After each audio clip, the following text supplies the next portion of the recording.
Hello and welcome back, future scientists. Thank you so much for making it today. I'm Mr. K with Mississippi Public Broadcasting, and I have another lesson talking about cellular transport, okay? We're focusing on active transport again today, so let's go ahead and hop into it and see what we're dealing with. Okay, so what we need to remember, there's something called active transport. If something is active, that means it's taking a lot of energy to do. So active transport is going to require energy, and the form of energy that your cells like to use is called ATP. It's a molecule that has 3 phosphates on it, okay? So when we're doing this active transport, we're gonna have to use something called a protein pump, okay? That protein pump, it's gonna change shape. When it changes shape, it kind of catches whatever molecule we're trying to bring into the cell, okay? When that shape change happens, that's why the energy is being required here. We use ATP to make that protein change shape. It's gonna catch whatever molecule we want, and that's how we're gonna get it into our cell, okay? So active transport uses energy in the form of ATP, and we're often going up the concentration gradient. So we're going from an area of low concentration to an area of high concentration, okay? So active transport, remember that this is low to high. And what I mean by that is we're going from an area where there's not many solutes to an area where there are a lot of solutes. The cell may need molecules to move across the concentration gradient. Sometimes your cells just need a lot of something even when it's not there's not a lot of it, okay? And so we're gonna use a protein pump in order to catch those molecules and bring them into your cells, and this is going to require some energy. A great example of active transport is the sodium-potassium pump, okay? The sodium-potassium pump, this is what your nerve cells use to conduct electrical signals around your body. This is also what your muscles use in order to contract. Have you ever had a muscle cramp? Like at a softball or a baseball tournament or soccer tournament? Sometimes they'll tell you to eat in certain types of foods when you're getting a lot of cramps, okay? Sometimes they'll tell you to eat bananas or pickles or mustard, okay? The reason why they tell you to eat those foods is that bananas have a lot of potassium in them, and mustard and pickles have a lot of sodium in them. It's really just salt. That's where we're getting most of our sodium from. So when you're having muscle cramps, it's because you don't have either sodium or potassium, and so the sodium-potassium pump's not gonna work. But if you start to eat a lot of foods that have sodium and potassium in them, that's gonna help replenish your supply, and now your muscles aren't gonna cramp as badly, okay? So there's really 2 types of active transport. We're either gonna use those cell membrane pumps, or we're gonna do something called vesicle transport. Here I'm showing you a picture of a vesicle transport. What is a vesicle? You might remember this way back from our first unit on the cell and cell organelles. You can really just think of a vesicle as like a small package, okay? What happens is we make this little compartment inside of the cell.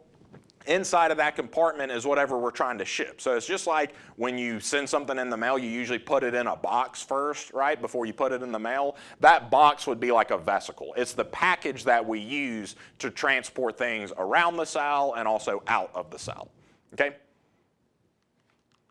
So active transport, this is the movement of materials against the concentration gradient. We're going from low to high, and again, there's 2 types of active transport. You have the membrane pumps and the vesicle transport. In that bottom right picture, that's just kind of an example of what I mean when I say against the concentration gradient. You can see that there's really not that many plus signs on the left, but through active transport, we can make them move to the right by expending a little bit of energy. Okay, that's called moving against the concentration gradient. It's against the normal way that these molecules want to move, okay? So let's talk about those cell membrane pumps, okay?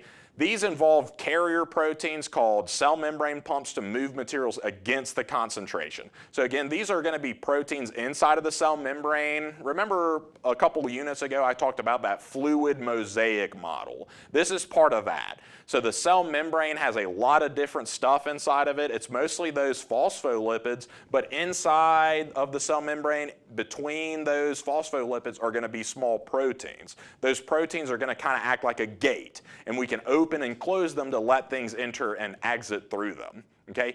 So like the steps of facilitated transport, except for that these are going to use a little bit of energy, okay? results in electrical impulses across nerve cells. An example of that is that sodium-potassium pump I was talking about earlier, okay? So we can use a cell membrane pump to pull something into the cell even against the concentration gradient. We just have to use a little bit of energy in order to do that. Okay. Another type of active transport is called vesicle transport. Remember, I just talked about those vesicles. It's like the packages we're using to send things in and out of the cell. So if they're too big to move through the membrane or too large to move through the protein channels, we're going to use this version of active transport again. This is when we're moving large quantities that need to move out of the cell. Okay, and there's two types of vesicle transport. You have endocytosis and exocytosis.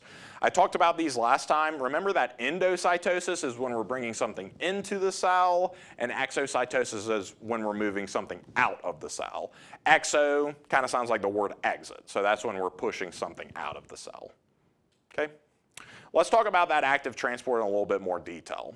Okay, so just another reminder, this is when molecules move from low to high concentration, and this is going to require energy in order to make that happen because we're going against the concentration gradient. So an example that's happening all the time in our body is that your body cells have to pump carbon dioxide out into the surrounding blood vessels to be carried to the lungs to be exhaled, okay? But the blood vessels already have a lot of carbon dioxide in them. So energy is required to push that carbon dioxide out of the cell into the bloodstream. Okay, so this is an example of how we can use active transport to maintain our homeostasis. That carbon dioxide can really hurt your cells if there's too much in there. So what we do is we have to pump that carbon dioxide out of your cells into your blood. But there's already a lot of carbon dioxide in your blood because that's where all the carbon dioxide goes when we exhale it. It goes to the blood, it goes to the lungs, and then you can exhale it. So it doesn't want to move into the bloodstream because there's already so much carbon dioxide in there. So we use ATP, we use energy to force it into the blood, and now you can exhale and get it out of your body. And that's going to keep your body working the way it's supposed to, okay? Y'all, thank you so much for following along with me today. Y'all did a great job. We've got some other things we'd love for you to practice, so make sure to give that your best effort, and I hope everybody has a great day.